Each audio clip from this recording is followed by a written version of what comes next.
Alexandria မြို့ရဲ့ညချမ်းဟာတိတ်ဆိတ်နေပြီးမိမုန်တိုင်းမလာခင်ငြိမ်သက်ချီမြို့ပါ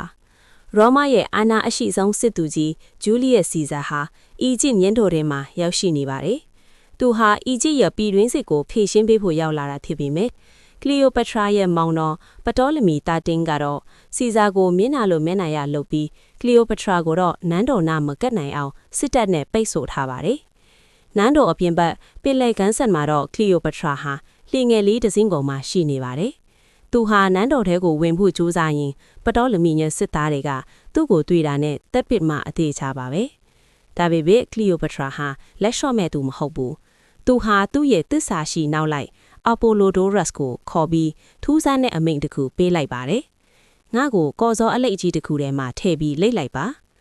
အပိုလိုဒိုရက်စ်ဟာကလီယိုပထရာကိုအကောင်းစားကော်စောကြီးတစ်ခုထဲမှာထည့်ပြီးတေချာလိတ်လိုက်ပါတယ်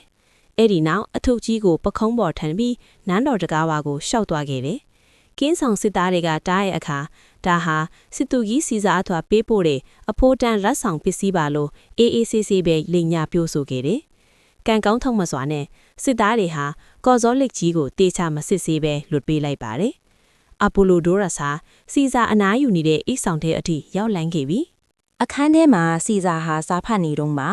အပိုလိုဒိုရက်စ်ကကော်စော်လိတ်ကြီးကိုကျမ်းပြင်ပေါ်ချလိုက်ပြီးဖြည်းဖြည်းချင်းဖြန့်ချလိုက်ပါတယ်။အဲ့ဒီအချိန်မှာကော်စော်လေးကနေရုံထွက်ပြီးထွက်ပေါ်လာတာကတော့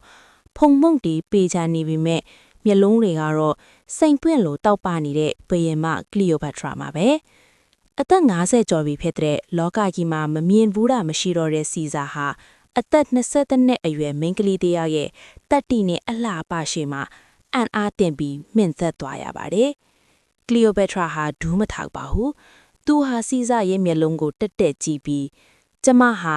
အီဂျစ်ရဲ့တရဝင်းဘယင်မပါ။ကျမရဲ့ရပိုင်ခွင့်ကိုကူညီတောင်းခံဖို့လာတာပါလို့တီငိန်တဲ့အတန်နဲ့ပြောလိုက်ပါတယ်။အဲ့ဒီညမှာတင်စီဇာဟာကလီယိုပထရာရဲ့စကားပြောစွမ်းရည်နဲ့ထက်မြက်မှုအောင်မှာအရှုံးပေးလိုက်ရပါတယ်။သူတို့နှစ်ယောက်ဟာမဟာမိတ်တွေဖြစ်သွားခဲ့ပြီးဒါကိုတိသွားရဲ့မောင်တော်ပထောလမီကတော့ဒေါရတကြီးနဲ့နန်းတော်အပြင်ဘက်မှာစစ်တပ်ကိုစုယုံပြီးစီဇာနဲ့ကလီယိုပထရာရှိနေတဲ့နန်းတော်ကိုဝိုင်းထားလိုက်ပါတော့တယ်။ Alexandria နန်းတော်ကြီးဟာတညတဲ့နဲ့စစ်တလင်းဖြစ်သွားခဲ့ပါပြီ။အပြင်ဘက်မှာကလီယိုပထရာရဲ့မောင်တော်ထော်လမီတက်တင်းခေအီဂျစ်စစ်တပ်အင်အား2000ကျော်ကဝိုင်းထားပြီးအတွင်းထဲမှာတော့စီဇာနဲ့သူ့ရဲ့ယောမစစ်တီအနှဲငယ်သာရှိပါတယ်။စီဇာဟာကမ္ဘာအကောင်ဆောင်စစ်ဗျူဟာရှင်ဖြစ်ပေမဲ့ဒီတစ်ခါတော့သူဟာကြော်ဝင်းထဲမိနေတဲ့ချင်းသိတ်တကောင်လိုပါပဲ။စစ်ပွဲဟာပြင်းထန်လွန်းလို့ Alexandria စိတ်ကမ်းမှာရှိတဲ့သင်္ဘောတွေကိုမီးရှို့ခဲ့ပါနဲ့။အဲ့ဒီမီးတောက်တွေဟာကမ္ဘာကျော် Alexandria စာကြည့်တိုက်ကြီးစီလိုကူးဆက်သွားပြီးရှေးဟောင်းပညာရပ်တွေအများကြီးပြာကျခဲ့ရတာဟာတမိုင်းရဲ့ဝမ်းနည်းစရာအကောင်းဆုံးအခိုက်အတန့်တစ်ခုပါပဲဒီကြားထဲမှာကလီယိုပထရာဟာကြောက်လန့်တုန်လှုပ်မနေပါဘူးသူဟာစီဇာရဲ့ဘေးမှာရက်ပြီးအီဂျစ်ပြည်ရဲ့မြေမျက်နှာသွင်းပြီးလွှဲ့ဝဲလမ်းကြောင်းတွေနဲ့ရန်သူအားနည်းချက်တွေကိုမြေပုံပေါ်မှာထောက်ပြပြီးစစ်ကူပေးခဲ့ပါတယ်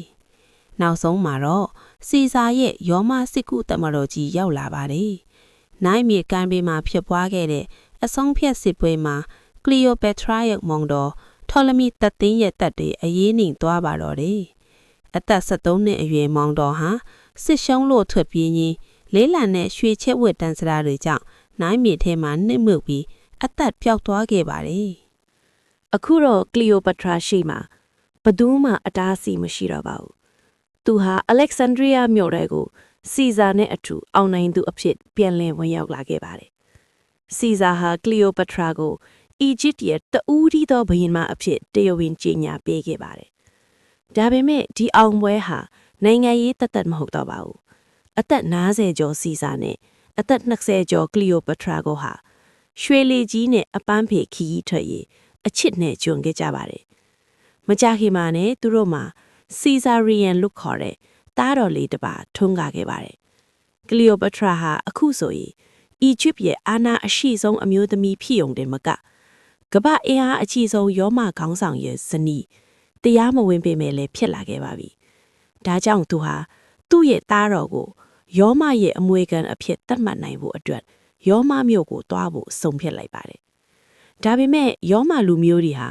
ဒီအီဂျစ်ဘုရင်မကိုသူတို့ရဲ့မြို့တော်မှာလက်ခံပါမလား။စီဇာကိုတော့ဘလို့အန်ဒီယရီစောင့်ကြိုမလဲ